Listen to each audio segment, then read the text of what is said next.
आदमी ने एक कागज जलाकर कूड़ेदान में फेंक दिया। आग की लपटें धीरे धीरे फैलने लगी। उसने और कूड़ा भी उसमें डाल दिया ताकि आग और तेज हो जाए। असल में वो चाहता था कि सामने वाली बिल्डिंग में बैठे लोग जल्द से जल्द इस कमरे की तरफ ध्यान दें, इससे पहले कि कातिल उसे ढूंढ ले। आखिरकार उसका मकसद पूरा हो गया। टॉम खिड़की पर खड़ा पागलों की तरह फोन करने का इशारा कर रहा था। सामने वाला शख्स भी समझ गया कि इस कमरे में कुछ गड़बड़ है, मगर उसी वक्त कातिल ने भी जलने की गंध सूंघ ली। वो तुरंत फायर एक्सटिंग्विशर लेकर धुएं की दिशा में दौड़ पड़ा। अचानक उसके कदम रुक गए। उसने देखा सामने के कमरे से कोई बाहर भाग रहा है। वो और कोई नहीं, टॉम ही था। दोनों की नजरें टकराईं। टॉम बिना वक्त गंवाए भाग निकला, लेकिन हैरानी की बात यह थी कि कातिल उसके पीछे नहीं गया, बल्कि सबसे पहले आग बुझाने में लग गया। उसने देखा कि सामने वाला आदमी फोन लगा रहा है, तो हाथ हिलाकर उसे रोका और इशारे में बताया, फायर ब्रिगेड अभी आ जाएगी। टॉम की मदद की सारी उम्मीदें एक पल में खत्म हो गईं। किसी तरह भागकर टॉम मेन सर्वर रूम में पहुंचा। उसने कोशिश की कि अपनी एक्सेस कार्ड की परमिशन बढ़ा ले, लेकिन तभी कातिल भी उसके पीछे आ धमका। प्रोसेस अभी अधूरा था। टॉम टेबल के नीचे छिप गया। सौभाग्य से कातिल को कुछ शक नहीं हुआ और वह कमरे से निकल गया। टॉम ने राहत की सांस ली। उसने सिस्टम से सारे कार्ड ब्लॉक कर दिए, सिर्फ अपनी कार्ड की परमिशन छोड़ दी और फिर मशीन की वायर काट डाली। अब कातिल चाहे जितना कोशिश करता,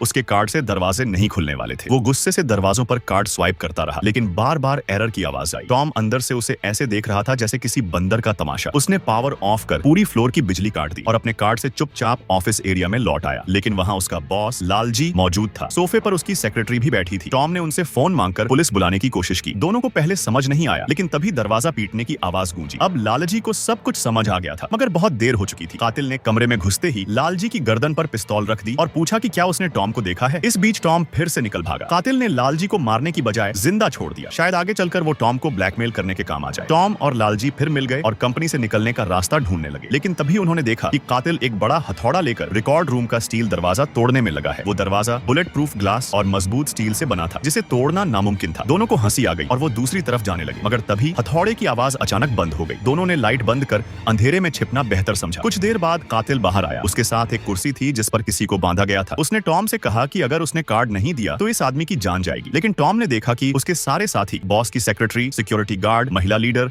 और उसका दोस्त रोजर सब मर चुके हैं। फिर ये नया आदमी कौन? असल में वो क्लीनर था जिसे सबसे पहले कातिल ने मारा था। वो उसकी कार्ड का इस्तेमाल कर रहा था। टॉम को समझ आ गया और उसने कातिल की धमकी को नजरअंदाज कर दिया। कातिल गुस्से से उसे छोड़कर चला गया। टॉम और लालजी ने कुर्सी के पास जाकर देखा तो वाकई सफाई कर्मी की लाश थी। फिर अचानक दूसरी तरफ से फोन की घंटी बजी। दोनों उस आवाज की तरफ भागे, लेकिन जब फोन उठाया तो सामने कातिल ही था। ये उसका जाल था। वो अंधेरे में छिपा हुआ था और गोली चला दी। लालजी के हाथ में गोली लगी, लेकिन जान बच गई। दोनों दौड़ते हुए भागे और टॉम ने फिर अपने कार्ड का इस्तेमाल कर दरवाजे बंद कर दिए। कातिल बुरी तरह झुंझलाया। उसने दमक्कल का हथौड़ा उठाया और दरवाजा तोड़ने लगा। 3 वारों के बाद दरवाजा खुल गया। टॉम और लालजी रिकॉर्ड रूम में घुस गए। आखिरकार वो एक सुरक्षित जगह पहुंच गए।